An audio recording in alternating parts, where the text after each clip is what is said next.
the students are here. Suresh Tiwari, hello, how are you? All right, Ram Nayak, good evening. Hello, Shreya, hello everyone, good evening. BP Singh is here, hi. BP, how are you? World Kranti, good evening, very good evening. So first of all, I would like all of you to please share this session with all your friends so that others can also join, and please do subscribe the channel if you haven't subscribed it yet. And apart from this, before starting, just like the session because you will definitely like this session of today's. Alright, so what we will do today? So firstly, we will take a outline of this and then we will see. Alright, okay. So what is the session about today? Firstly, we will take a warm-up question. Alright, we will start with a warm-up question. What today's outline? I am going to tell you the today's outlines of the session. Firstly, we will take a warm-up question. Alright, and after that we will discuss current affairs news. And again we will take some questions in between so that you will keep getting the idea of the questions that can be asked in your examination. And after that we will take two news articles, and your one of the news article is related to interreligious marriages. Alright, your one article will be based on interreligious marriages. As you know that there are some legal effects, and these have been kept changing, and there are new laws also. So we will discuss that. And apart from this, your second article would be based on Hayabusa mission 2. Alright, so Hayabusa 2 mission. So these are the outlines of today's session. We will deal with this, and so you have to stay with us till end. Alright, fine guys, so let's start the session. Alright, Raz Chaudhary is already here. Devendra, good evening. Raz Chaudhary, Jai Hind, Jai Bharat. Yes, alright. Aradhana, good evening. Nandra Kishore, good evening. Dheeraj Karn, good evening. Alright, so let's start the session. Okay, so let's start with a warm-up question. You have to firstly answer the question, and the question is on your screen. And the question is, which among the following organization publishes the Climate Change Performance Index? And your options are German Watch, United Nations Environment Programme, Intergovernmental Panel on Climate Change, and lastly the Worldwide Fund for Nature. Alright guys, so you have to answer this question firstly. Okay, Akhilesh Kumar, good evening. Kuldeep, good evening.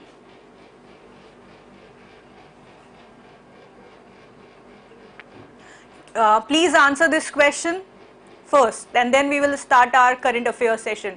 Alright, this is the question of current affairs, and you have to answer that which among the following organization publishes the Climate Change Performance Index. As you know that this has been ranked, and India has been ranked as 10th.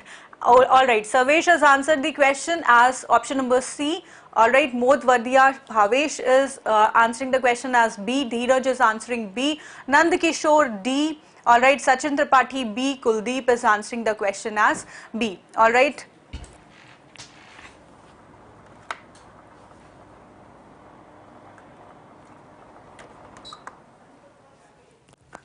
Okay, so let's see the answer.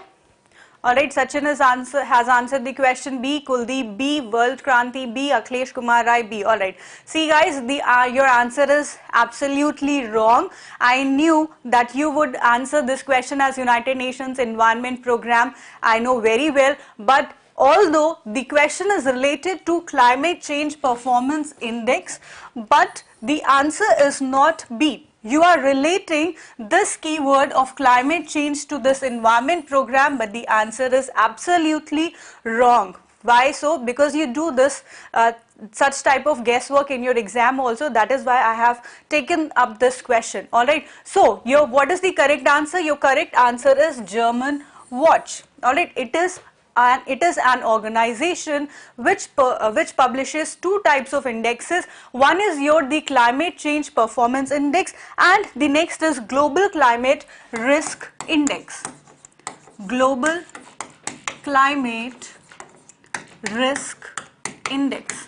Alright, so this organization publishes two types of annual two types of annual indexes, and one is the climate change performance index and the other one is global climate risk index. What is German Watch organization? So let's take up this. German Watch is an organization which was founded in the year 1991 and it is based in Bonn, Germany. Bonn, Germany, and it is a non-profit, non-governmental organization which measures the climate change performance. Alright, so let's take the explanation of this question. Climate Change Performance Index CCPI is published by German Watch, the New Climate Institute and the Climate Action Network. Alright, these are the two institutes related to the organization and it is published annually since 2005, hence option A is correct.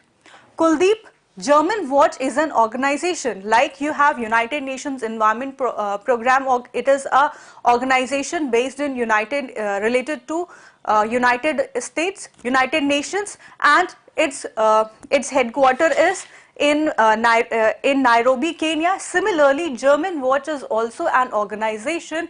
It is a non-profit organization, non-governmental organization which deals with the climatic changes. Alright, and it publishes two types of indexes. One is your Climate Change Performance Index and the other one is Global Climate Risk Index. Alright, I hope you have got your answer. Yes, Mukesh, I am fine. Alright, so let's take up another point. It is an independent monitoring tool.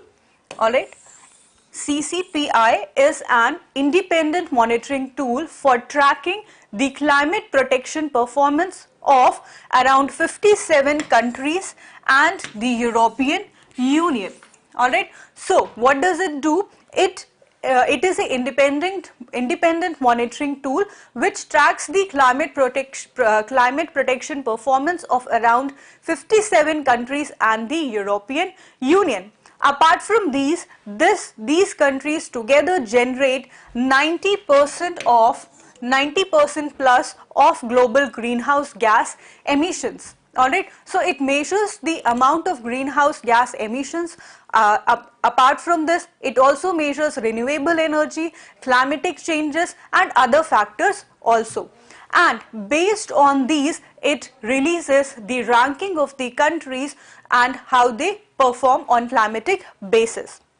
Alright, it aims to enhance transparency in international climate politics and enables comparison of climate protection efforts and progress made by individual countries. Apart from this, the CCPI looks at 4 categories, and what are these 4 categories with 14 indicators? One is your greenhouse gas emissions and that is 40% of the overall score.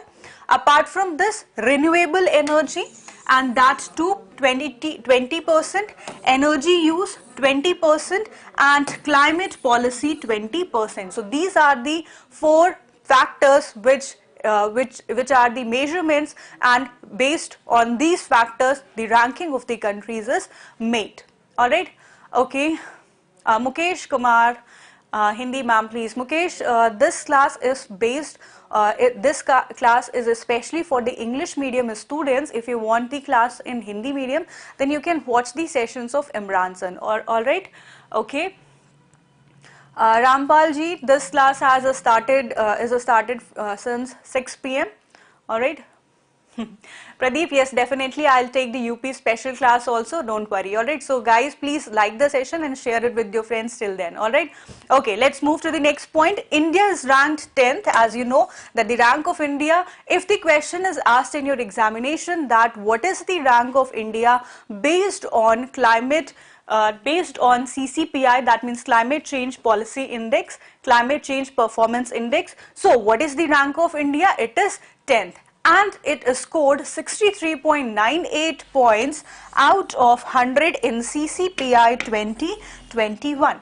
Alright guys, so what you have to keep in mind, you have to keep in mind that this CCPI, that is Climate Change Performance Index, it is a ranking for climate change performances based on the several factors, like 4 factors, and it is published by German Watch, which is an organization related for the measurements of climate change. Apart from this, this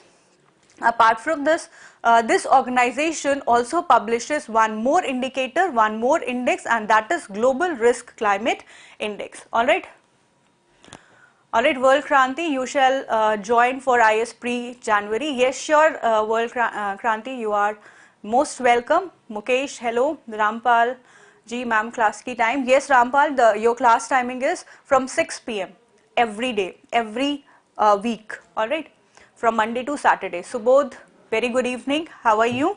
Okay, so let's move to the current affairs sessions. Alright, so we will discuss the current affairs news of today's. So today your first news is International Mountain Day is observed every year on December 11th. As you know that today is the date of December 11th, and which day is celebrated today? So today is celebrated as International Mountain Day.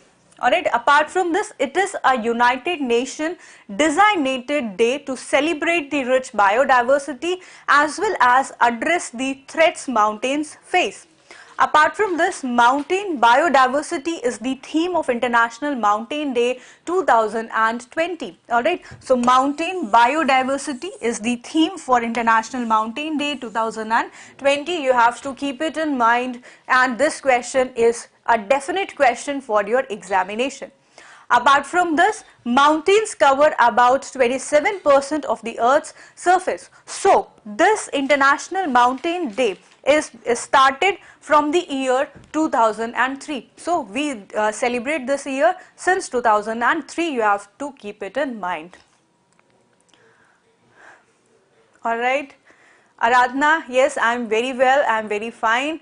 Mukesh, good evening. Okay, Sarvesh, yes, of course, Mountain Matters for Youth is the theme of 2019. Alright guys, please like the session and share it with your friends also, and do subscribe the channel. Alright, let's move to the next news. So what is the next news? Your next news is West Bengal Chief Minister Mamata Banerjee has announced that the state cabinet has approved the construction of a deep sea port in Tajpur. Alright, so this is an important news that in Tajpur there will be a deep sea port and it will be constructed over time.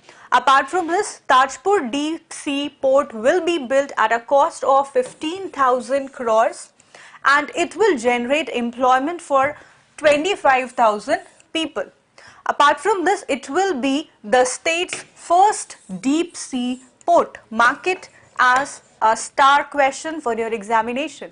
Alright, this question can be asked in your examination, that which one is the first deep sea port for West Bengal, and the name is your Tajpur deep sea port. Alright, apart from this, the port will stimulate businesses in both east and west Medinipur. Alright guys, okay, yes Ayush, I am very fine. Abhishek, good evening. Vinod, good evening. Gyanendra, good evening. Alright, please like the session, alright, and subscribe the channel.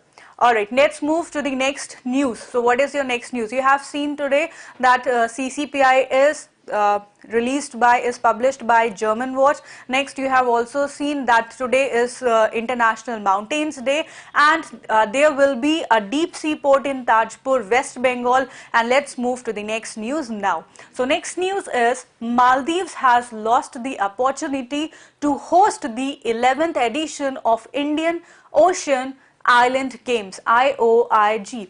Indian Ocean Island Games Federation has now switched the host country to Madagascar, and the Indian Ocean Island Games is a multi-sport event held every 4 years among athletes from Indian Ocean Island nations. Alright, so this is the news that Indian Ocean Island Games, what are these? These are the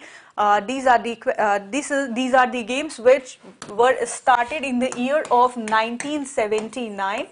Alright, and after that, since 2003, there were some issues due to which these games were not performed. Alright, apart from this, this edition of 2023, this will be your 2023 edition, and this will be going to be your 11th edition. Alright, and the Maldives has lost its opportunity, and your new host country will be Madagascar. Alright, so the Indian Ocean Games Federation has now switched the host country to Madagascar, and these events is a multi-event sport event, and which take place in around every 4 years. All right, so in 2023, lastly in 2019, the host country was Mauritius, and now then when again this Indian Ocean Island Games will happen in the year of 2023, the host country will be your Madagascar instead of Maldives. Alright, so you got are you getting my point? Alright, Mukesh, English to Hindi ma'am. Alright Mukesh, this can't be happen because this class is especially for the English medium students. Alright, if you want the class for Hindi medium, you can watch the class of Imran sir. Alright, Renu, alright, very good. Naveen, good evening. Let's move to the next news. Odisha. You know, Odisha is a state, and it has topped all Indian states in Urban Governance Index 2020. Alright, so Urban Governance Index, it is an index which ranks all the states of the country of India, so that we can know that how the states are performing. Alright, so Odisha has topped all Indian states in Urban Governance Index 2020.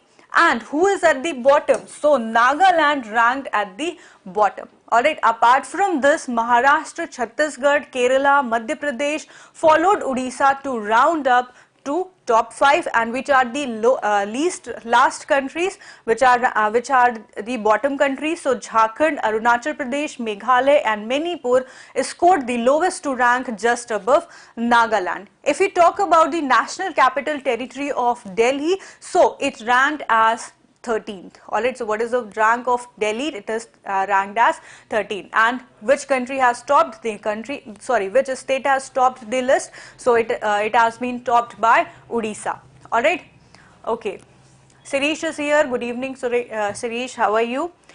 Let's move to the next news, and your next news is Equitas, a small finance bank. It has launched a 3-in-1 account. It is an important news because this is the first time it is happening that any small finance bank is launching such type of account. Alright, so the question might be asked in your examination, that which bank has launched a 3-in-1 account. Alright, so your answer would be Equitas Small Finance Bank. Alright. So let's move. Equitas, a small finance bank, was established in the year 2007. Alright, and the parent organization is your Equitas Holdings, Finance Holdings, and apart from this, Equitas, a small finance bank, is headquartered in Chennai. Alright, in Chennai. A 3-in-1 account, savings, trading plus Demat, will help the customers to keep all their banking and financial investments under one umbrella entity. So what is the purpose of having this 3-in-1 account? Sometimes it happens like the customers face the problem and they have to open a bank account also, and apart from this they have to open a Demat account also for the investment purposes. So this is the reason that this finance bank has launched a 3-in-1 account, in which customers can have their savings also, they can trade also, and there would be a Demat account also, so that they can have their money in that Demat account. Alright, so what is the full form of Demat account? It is a dematerialized account, which is used for the sharing purposes, share market purpose. Alright. Okay, Foolchand is here. Good evening. Sanjeev is here. Good evening, Foolchand. Best pronunciation, ma'am. Thank you so much. Mukesh, I don't get your point. Okay, let's move to the next point. Your next point is, so when this bank is, as it has launched a 3-in-1 account, so it will help to have these accounts under one umbrella entity. Alright, the financial products offered through it includes direct equity and future and offers training. Alright, future and options training. Apart from this, mutual investment can happen, and across all asset management companies, ETFs, electronic trading funds, and corporate FDs, fixed deposits, and corporate bonds and government bonds. These facilities is related, these facilities can be used in this bank, in this account. Okay. Civil servant, economy related, ma'am. No, this is current affairs session, civil servant student.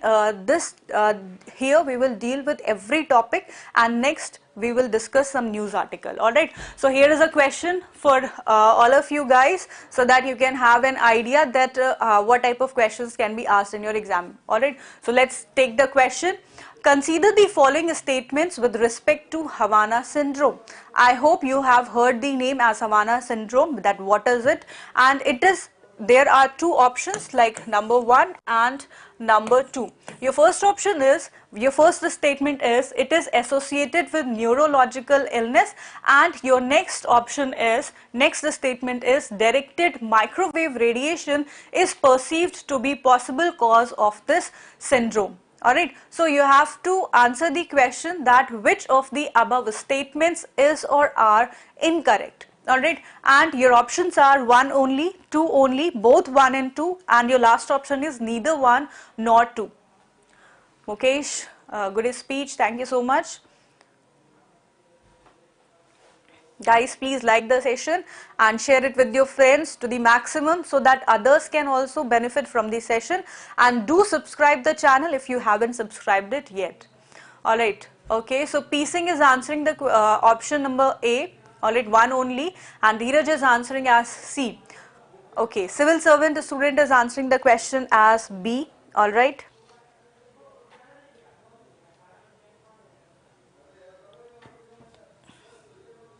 Civil servant student B. Alright, see, first of all, you should know that what is Havana syndrome and why is it in news. In December 2020, the American scientist has published a report, and it said some certain reasons and certain factors that certain factors behind this Havana syndrome. Alright, P. Singh has answered the question as option number A, Dheeraj C, civil servant B, and Dheeraj is saying sorry D, because I studied correctly. Alright, Mukesh B, Chandu Singh is answering B, Renu B, Tapan C, Foolchand B, and Shashant Yadav is answering the question number A. Alright, Dheeraj, you are absolutely right and others are absolutely wrong. Alright, see, number 1 point is that here the question is in front of you.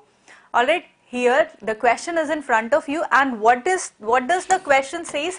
Question says that which of the above statements is or are incorrect. Alright, the question is not saying to answer these statements as correctly. You have to answer these questions that are the statements above incorrect or correct. Alright, so the answer should be your D, because both these statements are correct. Your answer is neither 1 nor 2 is incorrect. Alright, so firstly, Havana syndrome is associated with neurological illness, and secondly, it is directed microwave radiation and it perceived to be possible cause of this syndrome. Yes, Dheeraj, you're welcome. Alright, so you have to answer the question as incorrectly. It always happen in your examination, like you read the question with just a glance, and what happened that you just read it and start answering the question. Then you have to focus, guys, you need to focus that what is the question. The question is not asking you to answer that which of the followings are correct. You have to answer that are the statements given above correct or incorrect. Alright, so if it is asking that, you have to answer that which are the incorrect options. So neither 1 is incorrect and nor 2 is incorrect. Alright, so let's take up the explanation of this question. Havana syndrome, this is a neurological illness that has afflicted American diplomats and intelligence operatives in which of the following countries? In the country of Cuba, China and other countries also.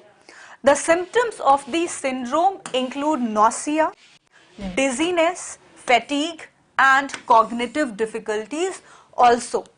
Apart from this, a National Academies of Sciences NAS report has found directed microwave radiation to the disease's plausible cause. Alright, yes, of course, Renu Gupta ji and Fulchand ji, there is a misunderstanding and the examiner do such types of tricks with you, so you have to be careful, or you say very careful while answering the question.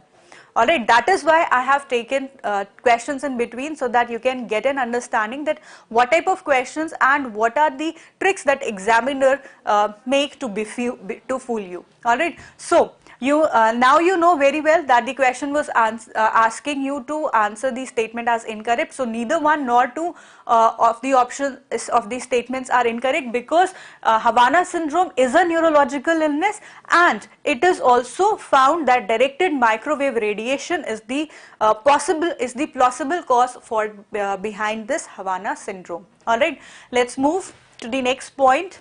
The study does not mention that the directed pulsed radio frequency energy was delivered intentionally and stopped short of naming a source, but it noted that significant research had been conducted on microwave weapons in Russia and Moscow has denied any role in the attacks. Alright, so this is the news. Okay, what are the microwave weapons related to this Havana syndrome? Let's see. So, microwave weapons are supposed to be a type of direct energy weapons, and it aims highly focused energy in the form of sonic, laser or microwaves at a target. Apart from this, people exposed to high intensity microwave pulses have reported a clicking or buzzing sound as if to be coming from within your head. Alright. Apart from this, it can have both acute and long-term effects without any physical damage. Alright. So, you know that microwave weapons are such type of weapons which are used for the to damage the to have acute and long-term effects inside a individual. Alright, so it can be, people can be exposed to high intensity microwave pulses and which have reported to be a clicking or buzzing sound, and it seems that it is coming inside their head, within their head. Alright, okay. So let's have another news now, and your next news is, before moving to the next news, please do like the session and subscribe the channel if you haven't done it yet. Alright, I used to keep telling it to keep reminding you till you subscribe the channel. Okay, let's move.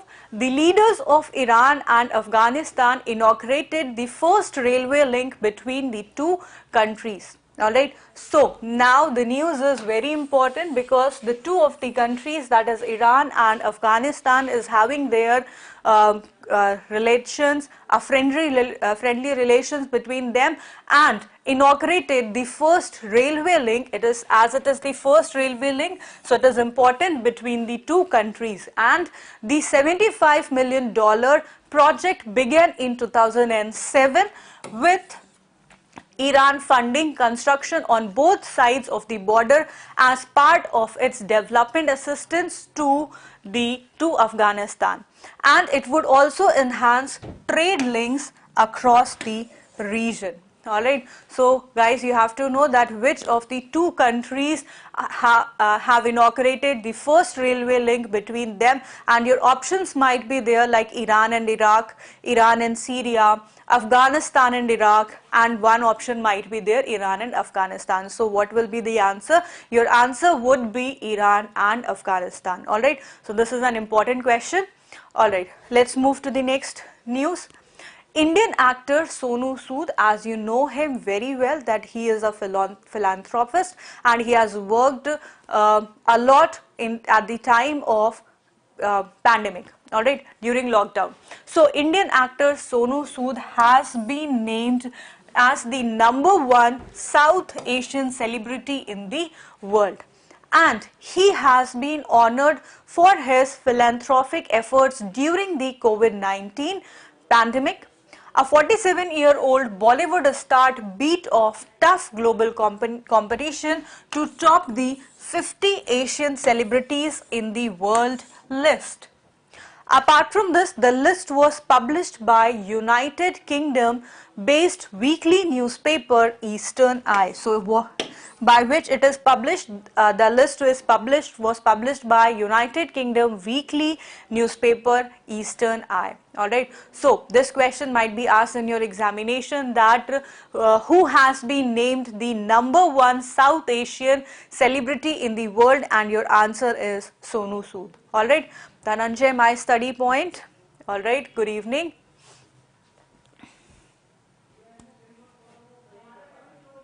Mukesh is asking online classes time. So time is the session is session starts from 6 p.m. from Monday to Saturday, and Sunday will be your off. All right. Okay. Your next news is Fitch Ratings. As you know that Fitch Ratings is a credit rating agency apart from Moody's and Standards and Poor's. So what does it do? It rates the countries based on their fiscal year and based on their performances of GDPs. So what is GDP? GDP is a monetary measure of all the final goods and services within a financial year. Alright, so Fitch Ratings has raised India's GDP forecast to -9.4% in the current fiscal year to March 2021 from a previously projected contraction of 10.5%. Alright, so if I ask you that which is greater, if I ask you that which number like -9.5 is greater or -10.5 is greater, so you must answer that yes, of course, -9.5 is greater than -10.5. When the values got a negative, then the lowest value is more than the largest value. Alright, so here, what does Fitch Ratings does? Fitch Ratings raised India's GDP forecast to -9.4 in the current fiscal year to March 2021 from a previously projected contraction of -10.5%.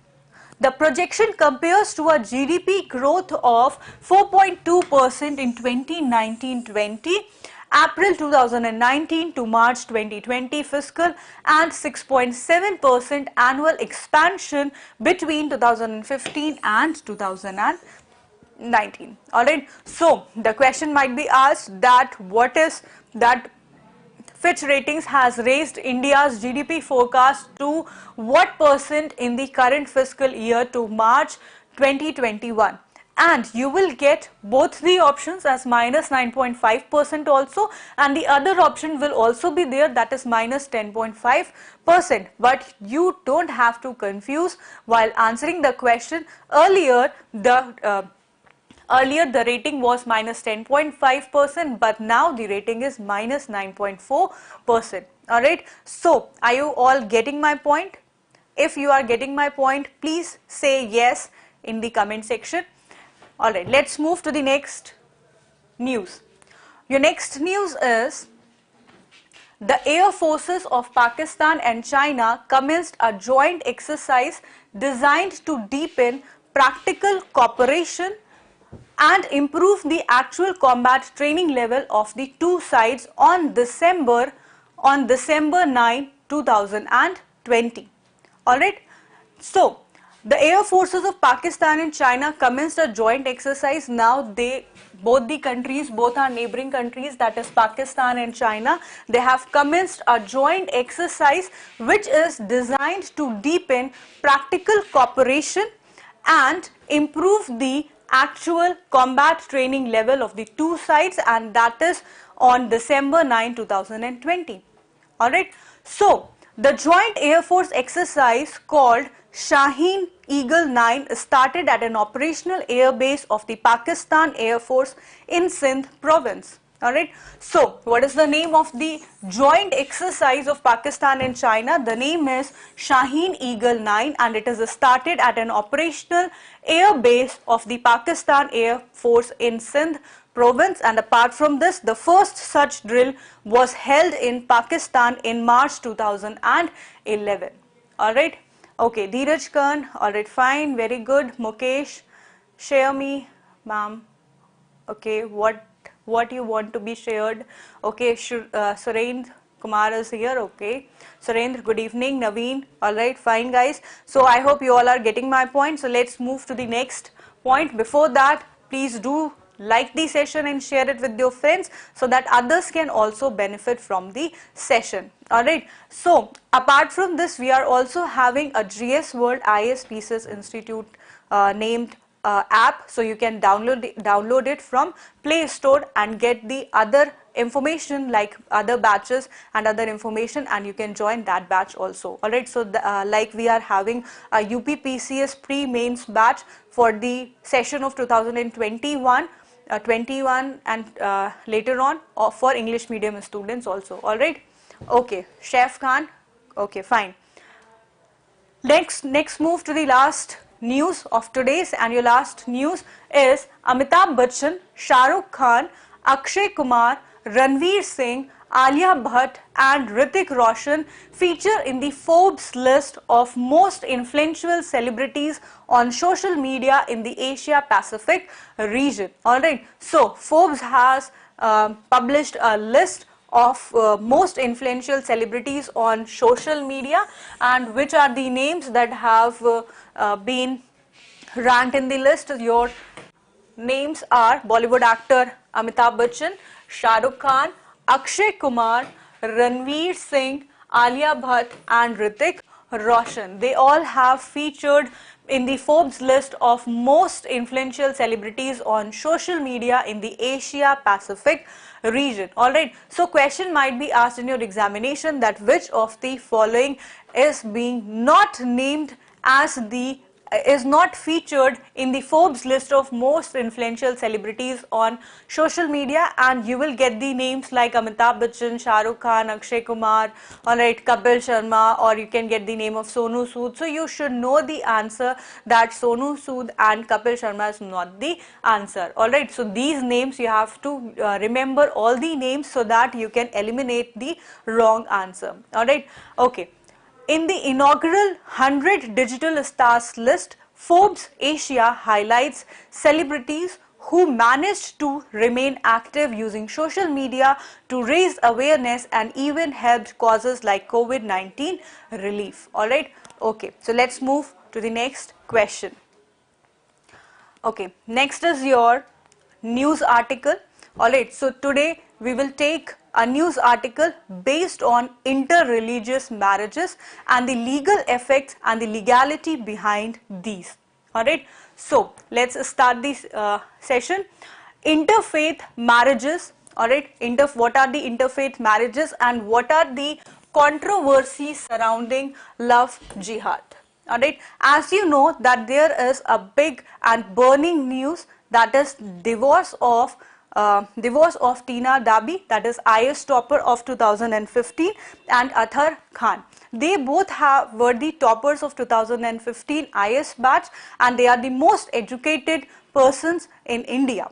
And they both are ranked as first and second, and they both have married, and now they are going to be divorced by their mutual consent. So these are the burning topics of interfaith marriages and what are the controversies behind love jihad. Today we will discuss it.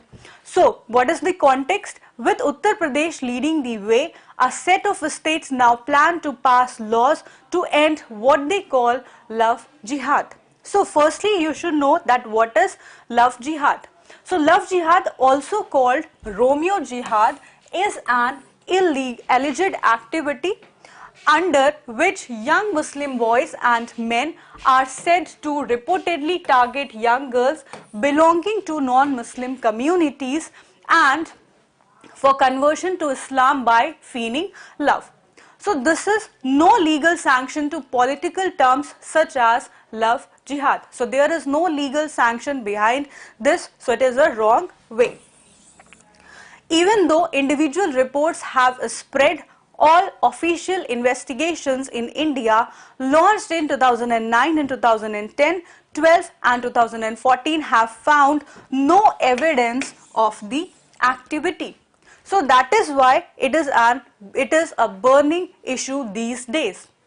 Apart from this, about the Uttar Pradesh Prohibition of Unlawful Religious Conversion Law 2020. As you know that Allahabad High Court has passed a law of interreligious marriages, and what is this law and what is the context behind the Uttar Pradesh Prohibition of Unlawful Religious Conversion Law. So let's take the news. So what is the immediate context? The immediate context for such a law is a recent Allahabad High Court judgment, which in a recent ruling declared that the conversion for the sole purpose of marriage as null and void. Alright, apart from this, prohibition on forceful or fraudulent conversion. The proposed law says that those found guilty of conversion done through misrepresentation, force or undue influence, coercion, allurement or by any fraudulent means in contravention of the law would face jail term of 1 to 5 years or a minimum fine of rupees 15,000. Alright, okay. Apart from this, marriage for the sole purpose of unlawful conversion, there are certain acts related to marriages, like there is a law known as the Hindu Marriage Act, which was passed in the year of 1955, and for the Muslims there is a law known as the Shariat law or the Muslims personal law, which was passed in the year 1937. But if a Hindu or a Muslim wants to marry, there is a Special Marriage Act, and it was passed in the year of 1956. So this marriage is absolutely legal under the Special Marriage Act 1956. So let's see, marriage for the sole purpose of unlawful conversion. The law also says that a marriage will be declared shunya, null or void if the sole intention of the same is to change a girl's religion. But this is declared as the cognizable and non-bailable offences. So how it is?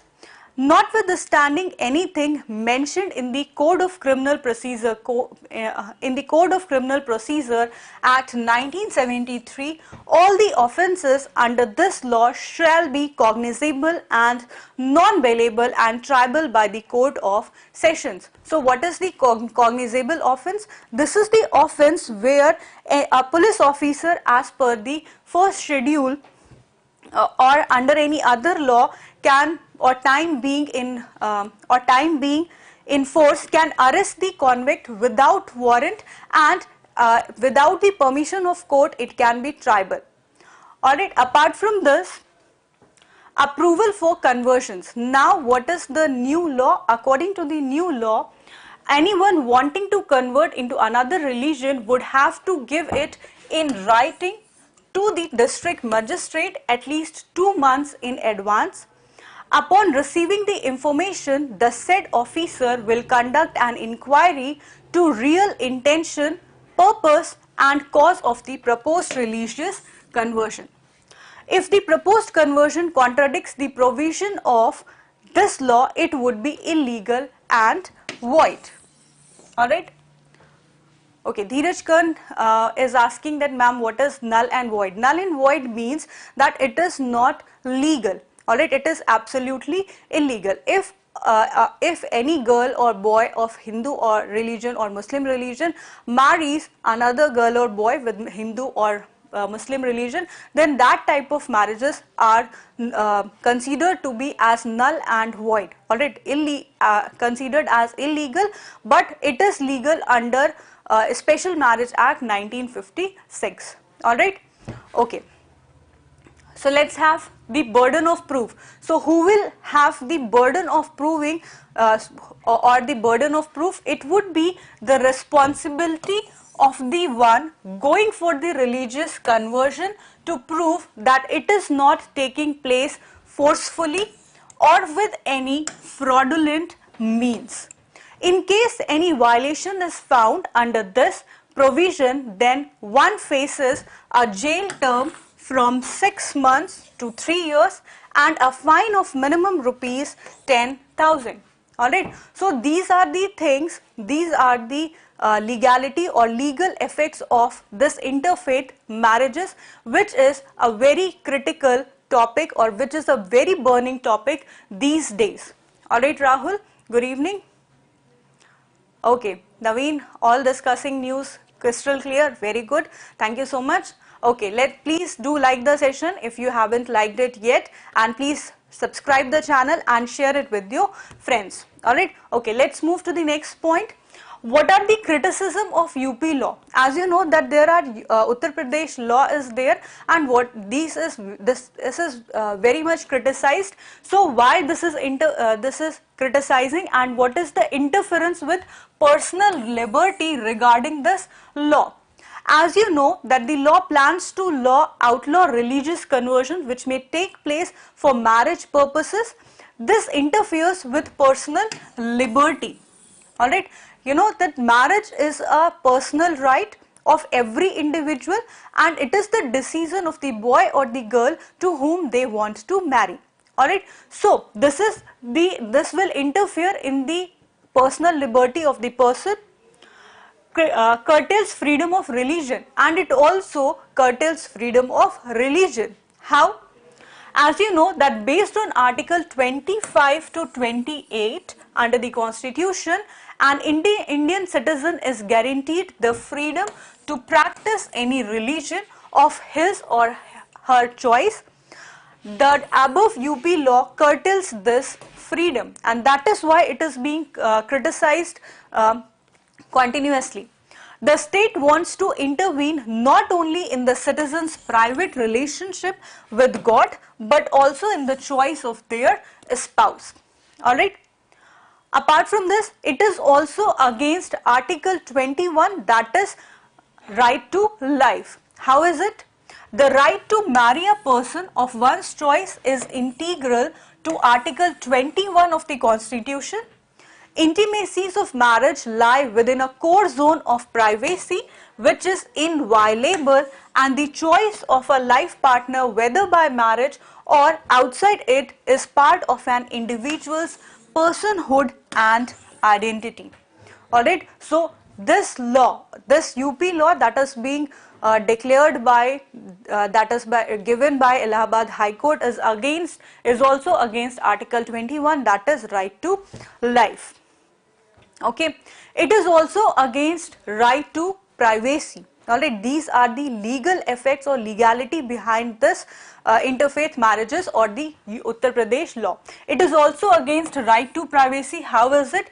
The Supreme Court's case K.S. Puttaswamy versus Union of India 2017 judgment, it read that right of choice of a family life as a fundamental right, and the regressive law limits the choice of a prospective spouse such that this spouse would only be one approved by the state. Alright, so laws exist to deal with interfaith marriages. So what are the other laws that exist with interfaith marriages? These are: the domain of matrimony is occupied by separate laws governing weddings that take place under religious traditions, and the Special Marriage Act that enables a secular marriage. Alright, so you know that there is an act that is known as the Special Marriage Act 1956, and it says that a secular marriage can be possible. Alright, and it is legal and in India. Okay, so let's have the conclusion of this news article.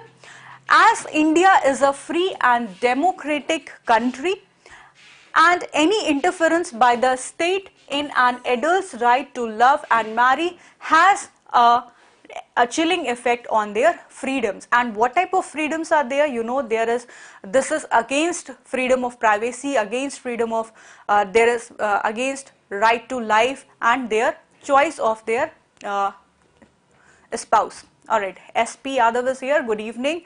How are you? How are you, sir? All right, guys, if you understood this session, if you understood this news article, please press the like button and share it with your friends, and do subscribe the channel. Okay, let's move to the question in between for your warm-up, for your exercise. Yes, of course, SP Yadav, you will get the PDF also. All right, so let's have the session of this question. In December 2020, the South Asian Association for Regional Cooperation, SAARC, celebrated which anniversary of its Charter Day? So you have to answer this question: 28, 32, 36 and 40. Alright, please answer the question. Sanjeev Bajpayee, superb session. Thank you so much, Sanjeev. In December 2020, the South Asian Association for Regional Cooperation, SAARC, celebrated which anniversary of its Charter Day? Your options are 28th anniversary, 32nd anniversary, 36th anniversary or 40th anniversary. Do answer the question. See guys, if you know the answer, then also you have to answer the question. If you don't know the answer, then also you have to answer the question, so that you would know that what is the correct answer and how you have to eliminate the options. Okay. Okay. Dheeraj is saying not sure, ma'am, but B, I think. Of course, you have to guess only. Okay. No problem, not an issue. Okay, SP Yadav is saying that answer is 32nd. Civil service student is saying that answer is 3rd, that is 36th anniversary. Alright. Okay, so let's see the answer, and your answer is of course 36. Alright. On December 8, 2020, the South Asian Association for Religious Cooperation, SAARC, celebrated its 36th Charter Day anniversary. SAARC Charter Day marks the signing of the SAARC Charter in 1985 by the leaders of SAARC countries, heads of states or government of Bangladesh, Bhutan, India, Maldives, Nepal, Pakistan and Sri Lanka at the first SAARC summit held in Dhaka. Alright. Yes, of course, BP Singh is also right. C option. Renu Gupta 36. Sushant is saying C. Very well done, guys. Alright. Okay. Let's move to our next news article, that is Japan's Hayabusa 2 mission. So why it is in news and what are the news behind this topic? Let's see. Your first, why it is in news? Your first point is that Japan's Hayabusa 2 mission is there, and why it is in news. According to the Japanese Aerospace Exploration Agency, that is known as JAXA, this is the first time that a probe has visited a celestial body that is under 100 meters in diameter. Alright, so it is an important point that this is the first time that a probe has visited a celestial body, and that is this is under 100 meters in diameter, that is very near to the planet. Okay, so Hayabusa 2 mission is regarding regarding what? 6 years after Japan's Hayabusa 2 mission was launched, it is set to return back to Earth on December 6. Alright, so 6 years, it has been launched 6 years before, and after 6 years, that is on December 6, it's set to return back to Earth. It was carrying with it samples from the 1 kilometer wide Ryugu asteroid that orbits the Sun. Apart from this, the mission is similar to NASA's OSIRIS-REx mission that brought back samples from asteroid Bennu late in October. Okay, Sarvendra Vikram Singh is answering the question as C. Alright, your answer is also correct. So now you have to understand that what is Hayabusa 2 mission. It is the mission regarding related to Japan's agency, space agency, and it was launched 6 years back, and it it has to return back to Earth on December of 6. Alright, and it was carrying with it samples from the 1 kilometer wide Ryugu asteroid that orbits the Sun. What is the Hayabusa 2 mission? The Hayabusa 2 mission was launched in December 2014, and the spacecraft was sent on a 6-year-long voyage to do what? To study the asteroid Ryugu and collect samples that is now bringing back to the Earth. Alright, so it is bringing back these samples. The spacecraft arrived at the asteroid in mid-2018, and after which it deployed 2 rovers and a small lander onto the surface. In 2019, the spacecraft fired an impactor into the asteroid surface to create an artificial crater with a diameter of a little more than 10 meters, and this allowed to collect the samples. What is the conclusion behind this? Now the conclusion is, after dropping off the capsule containing the sample, the spacecraft however will continue to move further to another asteroid, and another asteroid is 1998 KY26, where it will reach by July 2031. Alright, so this was the session of today's, where we have discussed 10 important news of today's and 2 news articles. Apart from this, we have taken up some questions also in between. Alright, so I hope that you all have understood the session.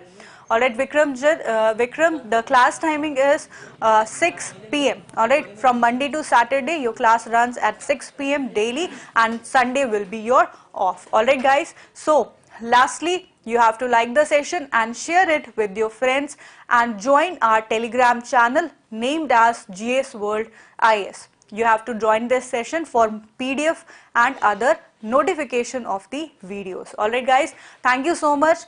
Take care all of you and have a nice day.